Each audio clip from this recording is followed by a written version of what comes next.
So delusional. Imagine thinking I'd marry him. She laughed after I proposed in front of her friends. I said, "You're right," and left the restaurant. Packed all my things while she was still out with them. She came home to an empty apartment and a text. Imagine thinking I'd stay. A week later, she appeared at my doorstep crying. Hey viewers, before we move on to the video, please make sure to subscribe to the channel and hit the like button if you want to see more stories like this. Thanks.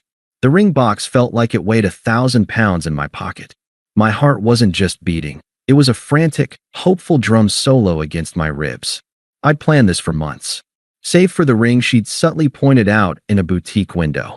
Chosen this restaurant, the Celadon, because it's where we had our first real date. I'd even coordinated with the waiter to bring a bottle of her favorite champagne at the right moment. The right moment was now. Across the table, Chloe was holding court, her laughter like sharp, bright bells as she finished a story about humiliating an intern at her marketing firm. Her two best friends, Jenna and Priya, mirrored her every expression, a perfectly synchronized audience of two. I took a slow breath. This was it. The noise of the restaurant faded to a murmur. "Chloe," I said, my voice thankfully steady. She paused, mid-sip of her cosmopolitan, and arched a perfectly shaped eyebrow at me. "What's up, babe? You look constipated." Jenna snickered. I stood up, my chair scraping softly on the tile. I walked around to her side of the table. The three women looked up at me, curious smiles playing on Jenna and Priya's lips. Chloe's was more of a bemused smirk. I lowered myself to one knee, the cold floor a shock through my dress pants. I fumbled the ring box out of my pocket, my fingers suddenly clumsy. Click. The hinge opened. The single, excellent diamond caught the soft overhead light. I saw my own hopeful, terrified reflection in its facets. "Chloe Marie Evans," I began, the rehearsed words flooding back. "For 3 years, you've been the most vibrant, exciting part of my life. You make every day unpredictable, and oh my God." It wasn't a gasp of joy. It was a statement of pure, unadulterated shock. Her bemused smirk froze, then twitched. A hand flew to her mouth, but it wasn't to stifle a cry. It was to hide the laugh that was already bubbling in her throat. Her eyes darted from the ring to Jenna, then to Priya. A single, loud, hollow laugh escaped her. "You're serious?" she asked, her voice rising enough that the couple at the next table glanced over. The drum solo in my chest stuttered into a sick, arrhythmic thud. "Of course I'm serious. I love you. I want to spend my life with you." She lowered her hand, the full, cruel smile now on display. She leaned back in her chair, as if physically recoiling from the offer in my hands. She looked at Jenna, her eyes wide with theatrical disbelief. "Can you believe this?" she said, her voice pitched for an audience. It wasn't to me. It was commentary. "Mark. Oh, Mark. So delusional." The word hit me like a physical slap. Delusional. Priya shifted uncomfortably, looking down at her plate. Jenna, however, leaned in, the vulture sensing carrion. Chloe turned her gaze back to me, but it wasn't the look you give a partner. It was the look you give a slightly slow waiter who's brought the wrong wine. "Imagine thinking," she said slowly, enunciating each word for maximum impact, "that I'd actually marry him." She said him like it was a synonym for garbage. "Chloe," I tried, but she cut me off with a wave of her hand. "No, listen. It's sweet. It is. The whole stable engineer thing.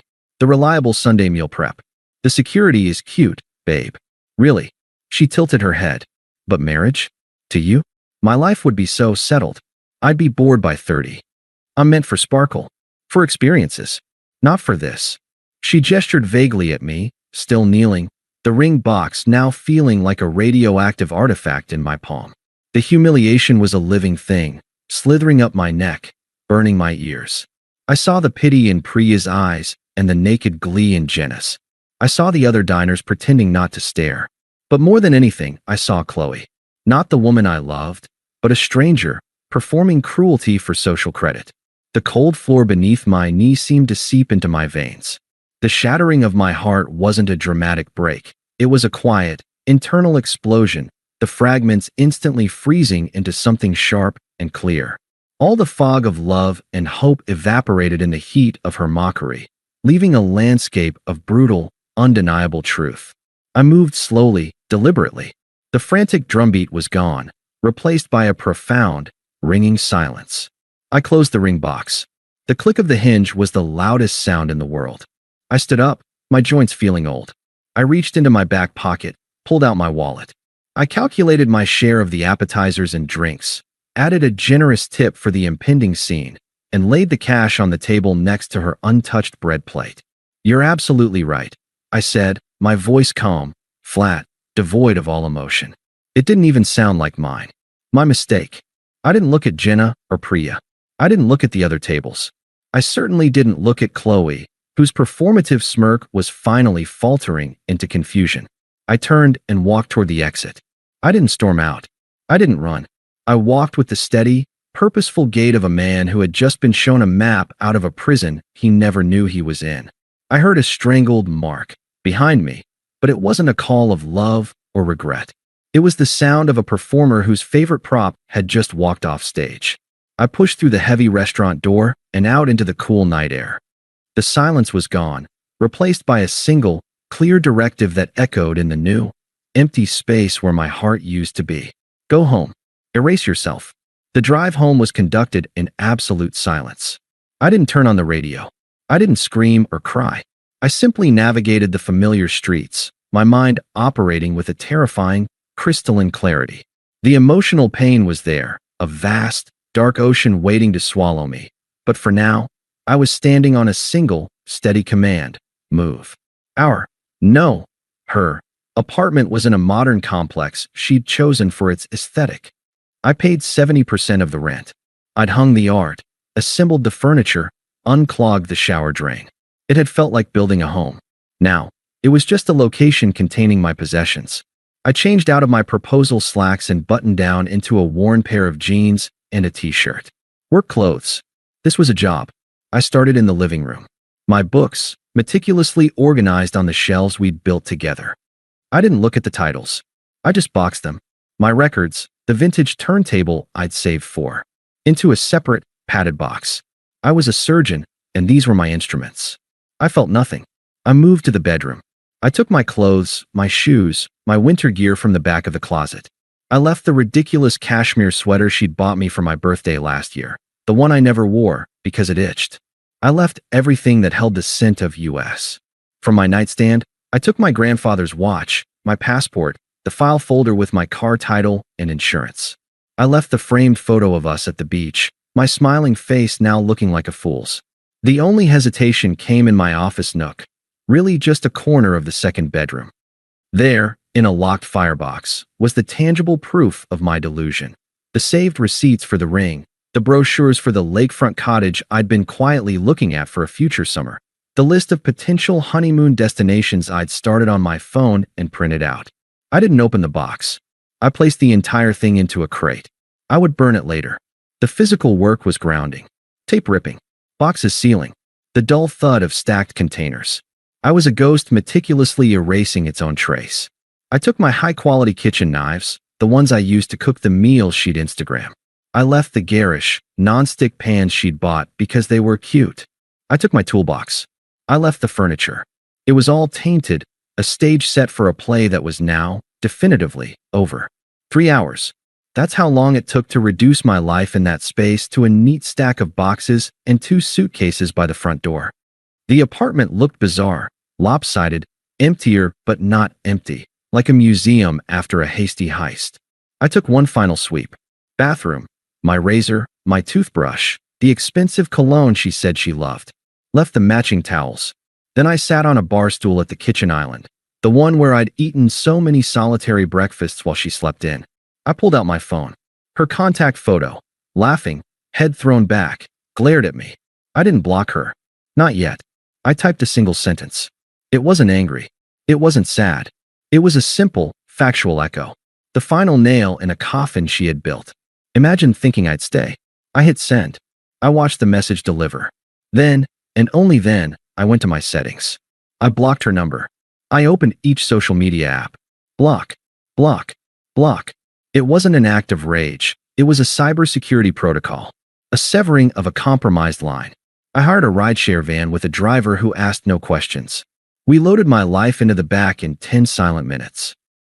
As I pulled away in my own car, the van following, I didn't look back at the building.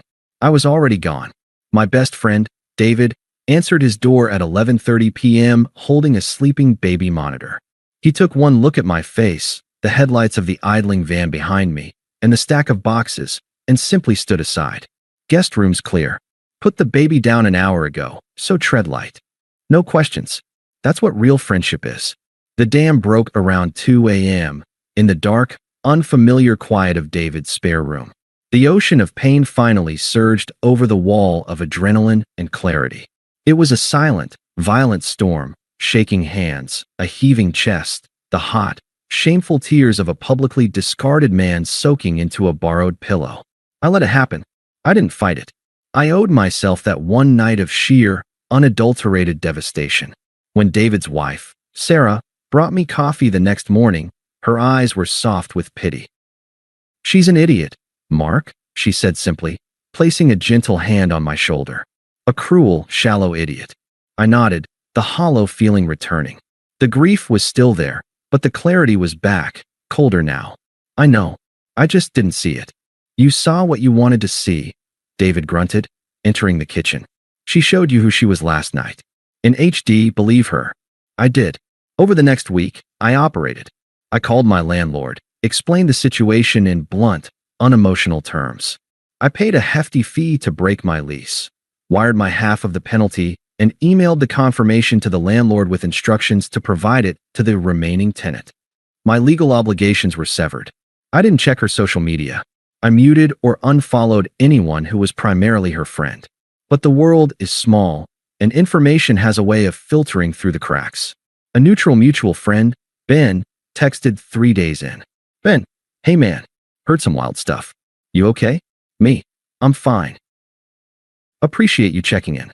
"Ben, she's telling people you had a psychotic break and abandoned her. But my cousin's girlfriend was at the Celadon that night. 2 tables over. The story she told is different." "Me, I'm sure it is." "Ben, just wanted you to know the narrative isn't sticking. People are talking. About her." I didn't reply. I didn't need the narrative to stick. I just needed it to not touch me. A few days later, while mindlessly scrolling through David's Instagram feed, I deleted my own apps. I saw a post from a guy I vaguely knew. A group shot at a rooftop bar. And there, front and center, was Chloe, clinging to the arm of a guy named Leo. Leo, who worked in brand partnerships and was known at the gym for his neon sneakers and his habit of talking about his side hustles.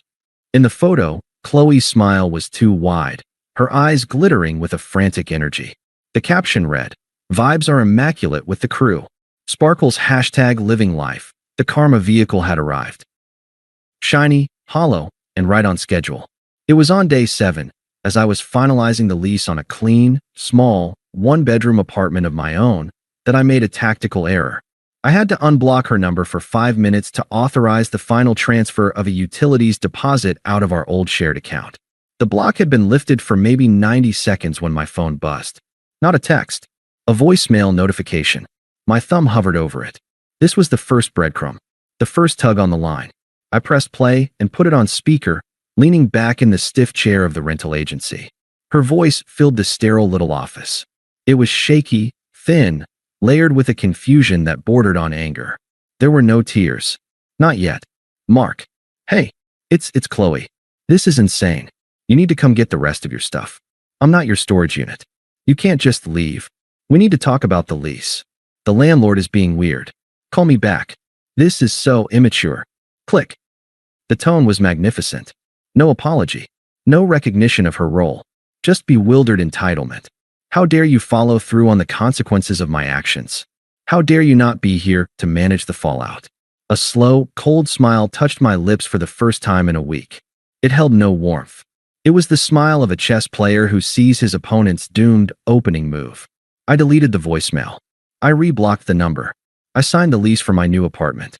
The silence on my end was no longer just an absence of sound. It was a weapon, and she was just beginning to feel its edge. The silence was my sanctuary. In my new apartment, a compact, sunlit box with blank walls and the scent of fresh paint, I began the quiet work of rebuilding a man. Not for revenge, not to show her, but because the person I was had been dismantled in a restaurant, and I had to assemble something new from the pieces.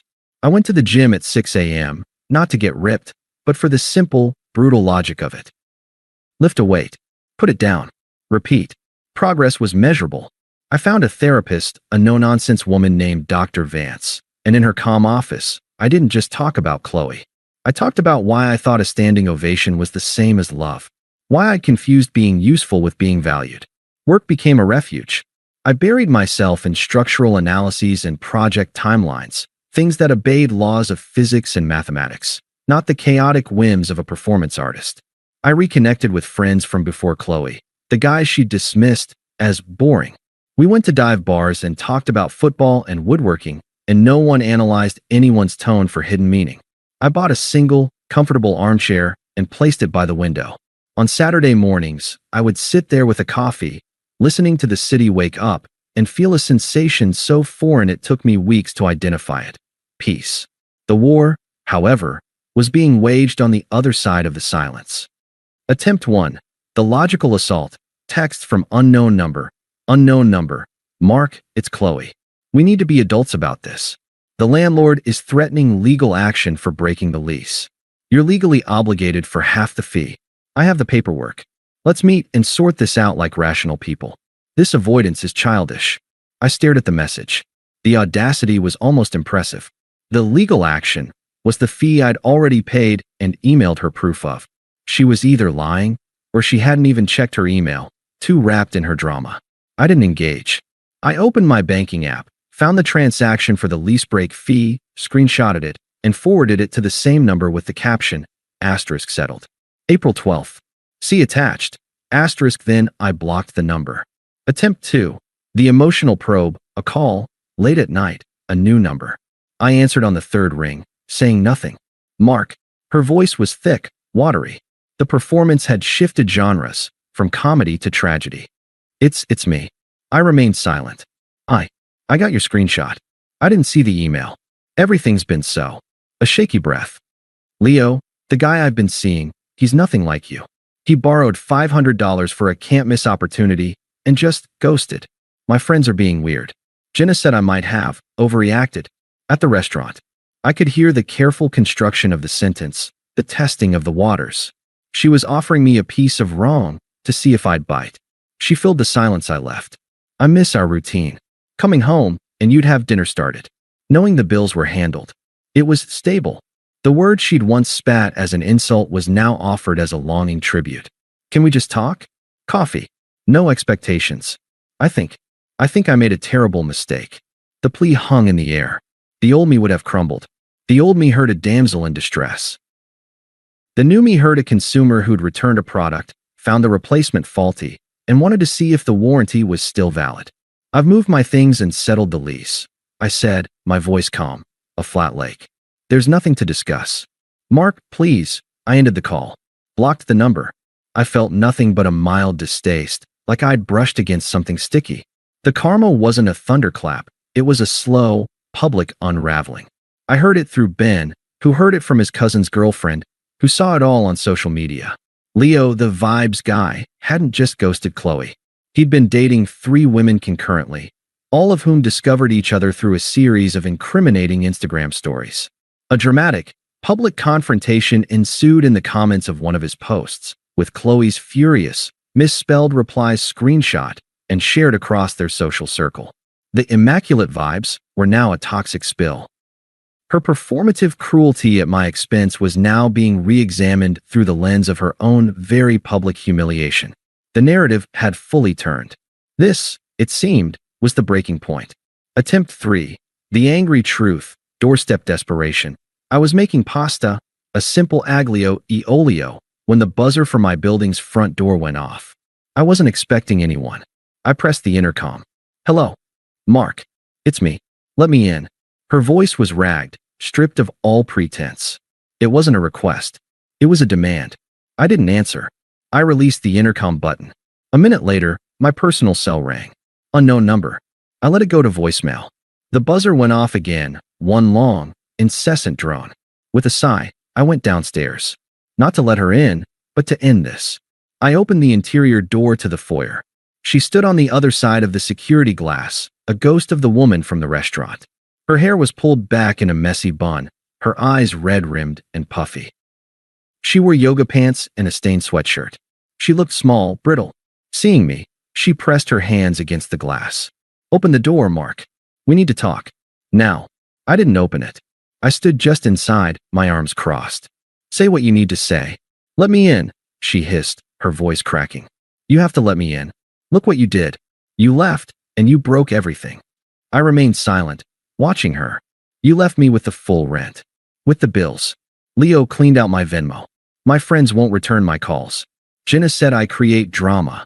Her words tumbled out, an avalanche of consequences with me squarely blamed as the cause. "This is your fault. If you hadn't done that spectacle at the restaurant, none of this would have happened." I finally spoke, my voice low and even. "I proposed. You said no. That's all that happened." "You embarrassed me," she shouted, her fists now little balls against the glass. "You put me on the spot. What was I supposed to do?" "You were supposed to say no," I said, the simplicity of it hanging in the air. "You weren't supposed to perform a monologue." She stared at me, her chest heaving. The victim act was slipping, eroded by my infuriating calm. The true bedrock of her character was emerging. "You were never enough anyway," she spat, the mask finally gone, revealing the snarling face beneath. "You were a placeholder. A comfortable couch I was waiting to replace. I was doing you a favor by being with you. You're a boring, predictable little man and you'll die alone, you cold bastard." There it was. The unvarnished truth, ugly and final. I didn't flinch. I felt a strange sense of gratitude. She had just confirmed, in explicit detail, that every ounce of pain had been worth it for this moment of clarity. I gave a single, slow nod. "Okay." Then I turned and walked back toward the stairs. "Mark," she shrieked, the sound muffled by the glass. "Mark, come back." I didn't look back. I climbed the stairs to my quiet apartment, to the smell of garlic and golden oil, to my single chair by the window. I plated my pasta, sat down, and ate my meal in perfect, undisturbed peace. The buzzer blared once more, a short, furious burst, and then fell silent forever.